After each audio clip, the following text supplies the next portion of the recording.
Salutations everybody, it is Matty here today, sitting down to talk about PlayStation.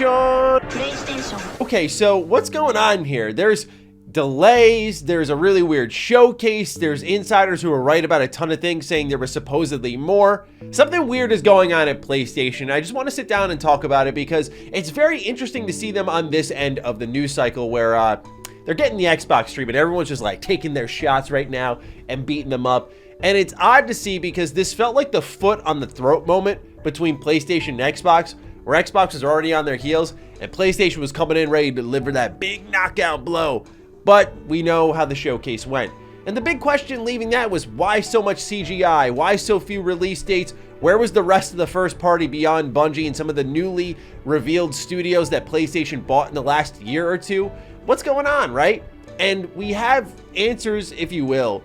But let's get it started with Naughty Dog, ladies and gentlemen. One of the expected games at this PlayStation showcase, and I think given the amount of time between now and The Last of Us Part 2 releasing, which is 3 years very soon, I think you'd be forgiven for thinking we'll at least get a look now at Factions. But in fact, Factions has been delayed. Naughty Dog posted a letter, and Jason Schreier has the inside scoop. So let's get started. Naughty Dog writes, The Last of Us fans, we know many of you have been looking forward to hearing more about our Last of Us multiplayer game. We're incredibly proud of the job our studio has done thus far, but as development has continued, we've realized what is best for the game is to give it more time. Gee, you don't say. Our team will continue to work on the project as well as our other games in development, including a brand new single-player experience we look forward to sharing more soon. We're grateful to our fantastic community for your support. Thank you for your passion for our games. It continues to drive us. I'm actually really interested in what's going on with Factions because surprisingly, The Last of Us multiplayer back when it came out on PS3 and it was with the remaster was excellent. And even before that, for many of you out there, I know folks enjoyed the Uncharted multiplayer. So I'm keen to see what they're working on, a big AAA sort of benchmark moment for what we can expect out of PlayStation's live service push, because that's one of the big changes that I noted exiting the PlayStation showcase. And I've warned people about this. I just feel like, as I've said before, some gamers are only willing to listen at certain points, and this is my reminder of an old talking point, so pardon me if I sound a bit redundant. PlayStation said that they're going to release a lot of live service games in the next couple of years. Xbox has had a lot of time to, we'll just say fuck around and find out pretty much when it comes to their live service push. And now they have things set up like Forza Horizon 5. They had things set up like Sea of Thieves, and the list goes on. They have a ton of service games ready to rock and roll, and I feel like Xbox should, in a perfect world, be shifting to the focus that PlayStation had during the PS4 generation, where now that Xbox has the live service moneymakers set up, you got Game Pass, it's time to deliver core single player experiences on a big budget. That's what fans have been looking for so long. Meanwhile, PlayStation has all that set up with your God of War, your Spider-Man, your Ghost of Tsushima, and the list goes on, Ratchet and Clank, and now they're looking at, well, how do we get recurring monetization when we're selling everything for $70? And boom, that's where you get Haven with Fair Games. And boom, that's where you get Conquered with what's going on over at Firewalk, and so on. This is Jim Ryan's PlayStation. I don't know how else to put it. That's not me dragging him because we don't know the quality of the products, but this is his PlayStation, the live service focus. And I think it's wise to hopefully have Factions go first if they can, because Naughty Dog, being a marquee PlayStation first-party studio, should set the quality bar for, hey, this is what you can expect out of PlayStation AAA live service games. You already have Bungie technically, but they're not doing anything exclusively. They've already made that very clear. Marathon, the recently announced game, was not exclusive, as we all should have expected, because Bungie clearly communicated that upon acquisition. But this is the new PlayStation. And so yeah, Factions has been delayed. Jason Schreier has more information on it because it shows how immediate of an impact that Bungie has had on PlayStation. So let's read. Last of Us multiplayer video game faces setback at Sony. Sony Group Corp has slowed down development on an upcoming multiplayer game in its long-running The Last of Us video game series as the creators reassess its quality and long-term viability, according to 4 people familiar with the project. The team working on the game was scaled back after a recent evaluation, said the people, who asked not to be named because they weren't authorized to speak publicly. A small group remains on the project while the company reevaluates the direction. While the game has not been canceled, many of its developers have been moved to other projects. Sony has invested heavily in games as a service or video games designed to be monetized beyond their initial sales through ongoing purchases. As part of that push, it asked another of its video game studios, Seattle-based Bungie, to evaluate the games across its portfolio. Bungie raised questions about The Last of Us multiplayer project's ability to keep players engaged for a long period of time, which led to the reassessment. I find this very interesting because I love Bungie, particularly old school Bungie, as a relatively, I would put this in heavy air quotes, new Destiny 2 player, as in I threw 10 hours in, I dropped the game for reviews, and I want to get back at some point. I found the onboarding experience and engagement to be particularly awful, because while I love what Bungie's doing in this continuation of the story, I'm not going to sugarcoat it. If you're new hopping in, I find Destiny 2 to be pretty horrible in that regard. And so I find it interesting to see PlayStation taking that many notes from Bungie going, that ain't it. But there's no denying that Bungie's been through the top of the game and the worst of it all, right? We talk about on Defining Duke oftentimes the Taken King moment, where it felt like this is what we've been looking for with Destiny 2, right? And so they know those victories. They know what it's like to get that audience engaged and what clicks the right buttons.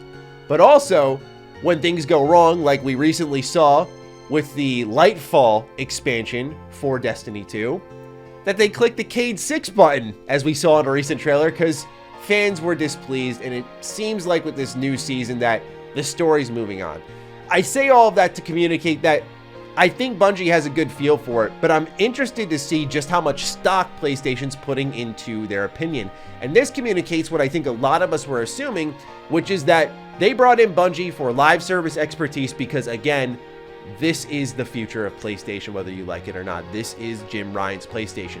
By that, I think a lot of Xbox fans will run with it and say, that means live service only.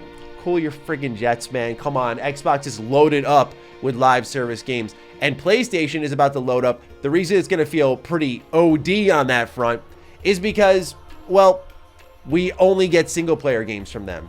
It's very rare we get things with multiplayer components off the top of my head. Outside of Ghost of Tsushima getting a surprisingly amazing multiplayer expansion that was just free of charge, thrown into the game, that type of stuff, great. That's the PlayStation we love. Now, fans are going to see PlayStation probably go through some growing pains as they dive into live service, and we're seeing this massive delay of a already clearly delayed product. In my opinion, I saw a lot of people speculating, oh, it's because the vision, the scope has expanded, and it's just speaking to the reality, which is that there is a lot of trust with PlayStation, because if it was any other company, we'd be sitting here going, this is concerning. But PlayStation has earned so much social cachet that they can have a game go missing for 3 years, and people thought it's because it was growing, not because something went wrong, until today, where we have a pretty good idea of that. And it was also confirmed in this article that upon Bloomberg asking for comment on what they had learned, that this is why the delay notice came out. So I imagine it was Naughty Dog taking matters into their own hands, and I don't blame them. After what happened with The Last of Us Part 2, why would you let leaks burn you once more and say, we'll let the press say what the press has to say? This makes sense on why it happened here and today. Now, beyond that, this is all tied together because, again, I think just something strange is going on at PlayStation. There's no denying that a lot of us were underwhelmed. I've seen a lot of people come out and try to put up the sword and shield. It's okay to say, I'm not trying to kill your fun, that this PlayStation showcase underdelivered on what should have been there. And it seems like a lot of insiders who got things correct, by the way, about this showcase were surprised as well. Like my good friend Jez Corden said, this show was going to be fire, and he was one of the main ones confirming MGS3 Remake was going to be there, that it's not going to be a PlayStation exclusive, and that even the Remaster Collection Volume 1 was going to be there, and bing, bang, boom, got all three of them. Line them up, knock them down, Jezzy boy. And so, on top of that, we also have the Snitch, who's proven to leak a ton of things accurately in the past, and he says, guys, I know some announcements that were not announced during the showcase. It's super, super weird. For example, a PC port, which is coming in July. And then he was asked, is it AAA? And he said, yes, it is. Meanwhile, Tom Henderson, another person who's behind a lot of reliable leaks like the Q Lite, for example, said this over on Insider Gaming. Updates and reveals on PlayStation's new hardware, in addition to focusing solely on first-party titles, would be the showcase that PlayStation needs to set up its next phase. It's understood that a lot of the games we're waiting on seeing are pretty much ready, so I'm not sure why Sony decided to wait this time around. In this article, Tom actually speculates that there could be a second PlayStation showcase. And if so, that would be one to be optimistic about, but certainly it feels like a little bait and switch because in this very moment, we thought this was going to be the big showcase. But the reality is this. Now we don't know who to believe. We have a lot of leakers who got a ton of stuff right, particularly about this showcase and some of its major beats, the timing, etc.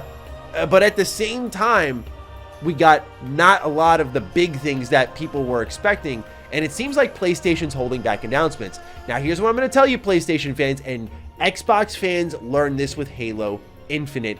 But again, because Xbox doesn't get this type of coverage, this is why it's a problem, because the conversation just doesn't evolve. So I had a problem with the fact that when Xbox hosted their own show during Gamescom, they did not put Halo Infinite's newest trailer in that show before its release. Instead, they took Halo Infinite and they went to Jeff Keighley, you know, opening night live. All those millions of viewers, all those eyes on the product, and then we see Halo hit 20+ million players, right? You see what I mean? So what I think PlayStation fans may be lining up to really... So what I believe PlayStation fans are lining up to learn, unfortunately, is that you can't resist the Keighley, man. And this dude's pulling massive numbers on his platform. And we're going to see Summer Games Fest, June 8th. We're going to see if there's some major PlayStation announcements here. Because if they are, PlayStation fans are going to have the same reaction Xbox fans had. Why wasn't this at our showcase? You're going to learn extremely quickly if that is the case. And that's why you'll learn Xbox fans will step into showcases on their toes. Like, I don't know what's going to be here. This seems like the obvious choice, but then there's the Keighley show. So what's going on here? I just really think this is a possibility.